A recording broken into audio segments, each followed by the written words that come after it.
Yesterday I kind of quickly talked about sort of what cable channels and networks fell under the known as the chick flick category in response to Nostalgia Critic's Doug Walker's review and discussion of Mamma Mia and how it basically, in a sense, from what I understood in his review, was mainly more of a parody of what the chick flick was.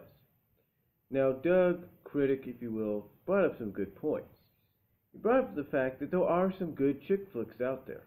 And sometimes it doesn't have to necessarily be this, what people would consider the standard chick flick, or the date movie as they put it. Sometimes it can just be a film based on women that could be funny, could be action adventure based. In fact, he even brought up the fact that Frozen, in a sense, one of Disney's highest grossing animated film of all time, and highest selling Blu-ray of all time, that Frozen itself could be considered a chick flick, but yet you have a lot of people liking it, men and women. I mean, heck, you take a look at the story of Frozen special that they did on ABC back in December, and you see the freaking Marines go hoorah when the seeing Elsa go through her transformation in Let It Go, doing her Let It Go sequence. So sometimes a chick flick can be enjoyed by both genres. But then again, there are the chick flicks that basically kind of get a bad reputation because of this. And what I mean by bad reputation is the genre itself gets a bad reputation. Because of the fact that it seems that every now and then, theatrically, when a chick flick, date movie, if you will, comes out, it's similarly the same thing over and over again. Now, not saying that, as Doug Walker put it, the dick flicks or the action films, the guy films, if you will, are not prone to this either. Transformers, one could argue, despite, in my opinion, how, being a loyal fan, I will admit they're pretty good. Good in a sense, from sometimes from a storyline aspect and mostly a special effects aspect. That Transformers sometimes falls under that category because it's almost like the same story over and over again. And it's with a few different elements thrown here and there, maybe a few different characters. So when someone comes out and basically degrades the chick flick genre sometimes, it's basically because to them they're just going and being drugged to see, they're going or being dragged to go see the same kind of movie they saw already. Even though it's a different title, different actors, based on something different, it's still got the same scenario. And this is why when I talked about Hallmark and Lifetime and Week TV in the last video, I basically mentioned that Hallmark, with all due respect, kind of doesn't help the chick flick genre whatsoever. Because basically every Hallmark movie premieres they do, every Hallmark movie that they make for the channel is just the same story over and over again. It's just you have a different setting, different actors, and just maybe one or two elements that might be different, but it's the same story over and over again. It's basically like rinse, lather, repeat, rinse, lather, repeat. And people wonder why the chick flick genre, in a sense, is getting kind of degraded at times. Not saying that there aren't some good things there. There are some good things. There are some good chick flick movies. Yeah, sometimes they can have a similar storyline, if not the same storyline, but guess what? Sometimes, all depending on who the producer, the writer, and the director are, it's either going to work or it's not going to work. I'll give you an example. One of the best chick flick genres in date movies of all time, which is going to be celebrating its 25th anniversary this year, is Pretty Woman. This basically was, in a sense, the ultimate chick flick movie or date movie at that time, and is still considered to be the standard of excellence when it comes to that, especially in the past 25 years. Why? Because it's basically like Cinderella come in the modern era, and basically Cinderella done right for the modern era. It's basically like a modern day fairy tale that was originally made for the movies. It was not based on anything but an original idea. So that is why when people look back at Pretty Woman, they want to see it over again. They want to see it every now and then because it's something that was actually based on an original idea. It wasn't based on anything previously. It wasn't just, what was the last chick flick date movie we had? Okay, let's base Pretty Woman on that. No, it wasn't that. It was original. It was different. And of course, it didn't help that you had Julia Roberts in a ball bath submerging herself under that after agreeing to help out Richard Gere's character. But still, the point is, it was a good movie, and it had an original idea that people got behind. And this is why men and women don't mind, husbands and wives, boyfriends, girlfriends, don't mind sitting down and watching the freaking movie because it was based on an original idea. It wasn't based on anything previously. This is why, in a sense, when Doug, as the nostalgia critic, talks about the chick flick and how movies like, let's say, Mamma Mia, in his eyes, from a character's perspective or real life, kind of a combination of both. When he says Mamma Mia is basically the nightmare of chick flicks, basically the nightmare of what people think a chick flick is, he's basically stating, in my opinion, being a fan of Doug's, he's basically stating that Mamma Mia is looked at as a parody of what chick flicks are. And that because it's looked at as a parody, that nobody can take chick flicks or date movies that seriously anymore. I mean, that's why when you look at movies like Twilight and The Hunger Games and all that, yeah, those are chick flicks, those are date movies, no doubt about it. But people like them because, for some odd reason, they have some bit of originality. Yeah, they may not be good in the eyes of some, but they know they got some kind of originality, and they got a fan base like Mamma Mia that'll keep them coming back for more. But what's surprising, though, is every sequel that Twilight's had, despite how you feel about it, yeah, has a similar scenario, but has a different element of originality. And I think that's what keeps people coming back. You take a look at The Hunger Games, that's sort of a chick flick and date movie in a sense, but it's more of an action-adventure chick flick, and the fact that it seems every book that it's based on has originality to it more than the last movie or the last book. Same with the Divergent series. Divergent could be looked at as being the same story going into the next movie, but guess what? There could be some originality there. That keeps it going. The point is, what I'm trying to say is, it seemingly doesn't matter, how you view a chick flick / date movie. The way that some people look at them as being successful, in my opinion, is if there is some originality. Yes, it can have the same story arc. It can have the same story similarities to another previous movie, maybe even one that was recent. But if it has a little bit of originality, maybe a percentage of, let's say, 50 to 75% originality, and just maybe 50 or 25% of familiarity of another movie, or similarity to another movie, it's going to be a success in their eyes. But if it's something that is just the same movie, but with different actors, different settings, in a sense, kind of a different story, but basically the same story and movie overall, it's not going to be taken seriously. That's why some people, when they look at Hallmark, they look at Lifetime, and sometimes maybe even WeTV, no offense to either of those cable networks, but if they start broadcasting the same kind of story for a movie, or the same kind of movie but with different actors and everything every month, people are not going to take them seriously. People are not want to come back to them in drones or anything to see more. They're not. Just because it works one time doesn't mean you keep keep going through the rinse cycle. You got to create originality. You got to create something that says, okay, I'm going to use some aspects of that story, but I'm going to make it mostly originality. I'm going to make it my own story.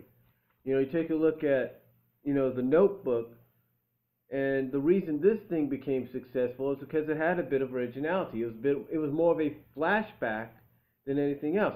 Now, I know you're thinking, well, they kind of did that on Hallmark, didn't they? Yeah, but where did Hallmark get the idea? Right, exactly. And didn't it seem a little familiar in a sense? Into one of those movies they did it on? Now, I'm not sure about the Lucky one. I haven't checked that one out yet, or my mom hasn't checked it out.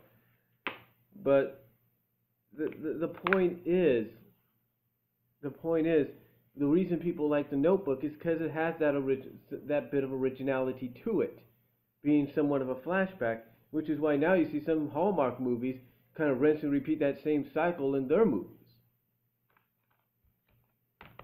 Hope Floats is another good one. I haven't seen much of it. It's supposed to be funny, but it's also a chick flick that kind of follows similar scenarios you might see follows similar scenarios that you might see in a Hallmark film. But the point is, folks, it was a decent hit because it had some originality. It had some decent ideas, decent moments that were not always seen in the traditional chick flick date movie, if you will. So when one takes a look at the chick flick date movie, if you will, they look at it and they hope sometimes that they're going to get that originality. Even if it's 50%, 75%, they're hoping to get something that's more original than just rinse and repeat. Again, this is why Pretty Woman works. This is why, The Notebook, in a sense, works. This is why, you have movies like, depending on whether you look at them as chick flicks or not, for some odd reason, the Twilight movies work. Some odd reason, the Hunger movies work. Divergent. The reason they work is because even though it's sort of the same story, it's more, in the case of, let's say, Twilight, Hunger Games, and Divergent, it's half and half. One half is just like the last movie and story, the other half's totally original. That's the way you got to look at it.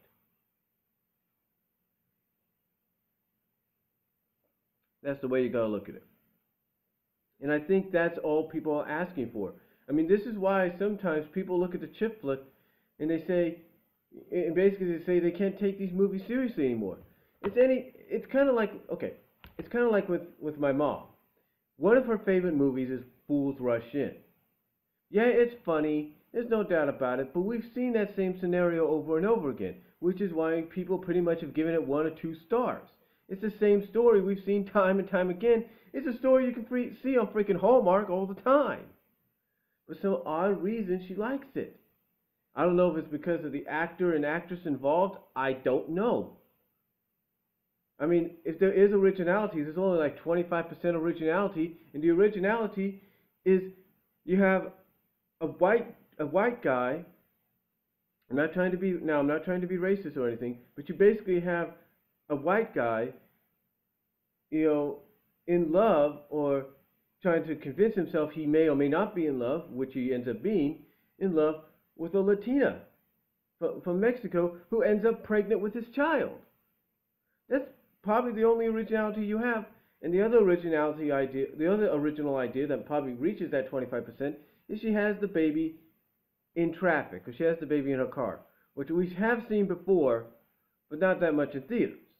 But still, this is why Fools Rush In is not always taken seriously as a good movie, because it's basically 25% originality, 75% more of the same old crap we've seen all the other time.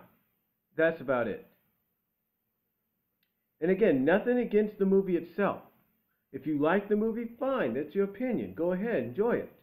But it's more along the lines that movies like that, the reason they don't really succeed is it's the same story over and over again with less originality.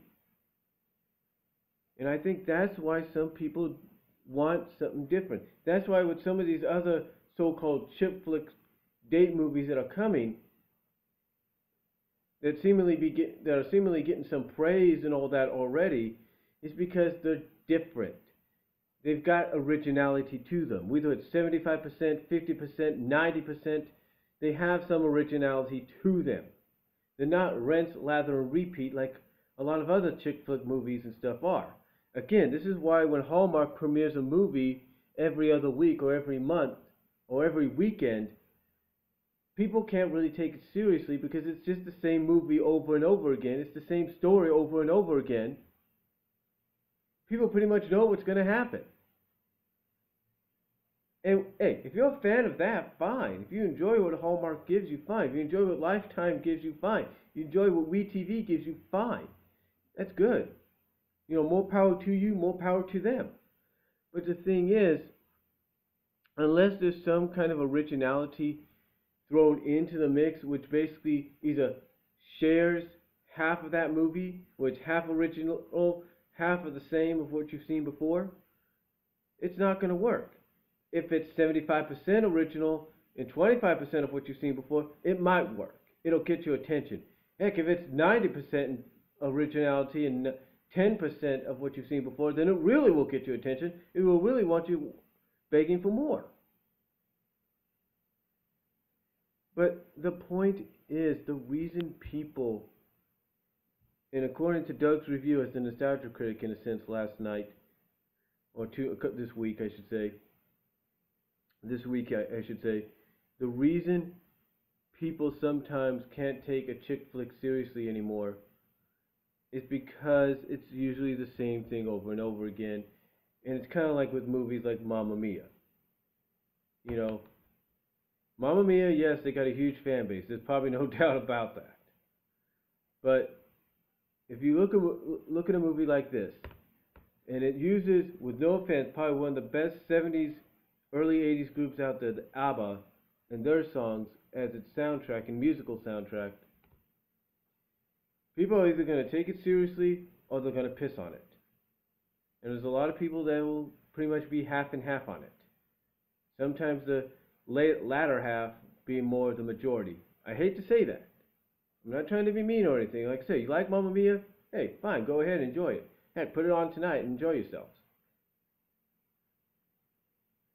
I mean, heck, when my mom first saw this movie, I don't know if she saw it in theaters, I think she did, and then she bought the movie. What did she do? She started singing to it. She started dancing to it at times. So, again, if you're into that kind of thing, fine. No problem. More power to you. More power to you. But I think in the end, what people are trying to say, and I think with Doug as the nostalgia critic, and what his brother Rob and Tamron and Malcolm were trying to say in their review this week was, hey, we may not like Mamma Mia because of the fact that it basically parodies, in their opinion, what a chick flick is, and it shouldn't do that. If it's going to be a legit chick flick, it's got to be something that people will like. It's got to take itself seriously. It's got to have everything that makes a chick flick good and original. Don't use ABBA songs on one of the best Broadway musicals of all time to basically parodize what a chick flick is, because nobody's going to take it seriously if you do. So that's all I have to say on it. Again, no offense to anybody out there listening. If you like Mamma Mia, fine, that's your opinion. Go ahead and watch it. Enjoy yourselves.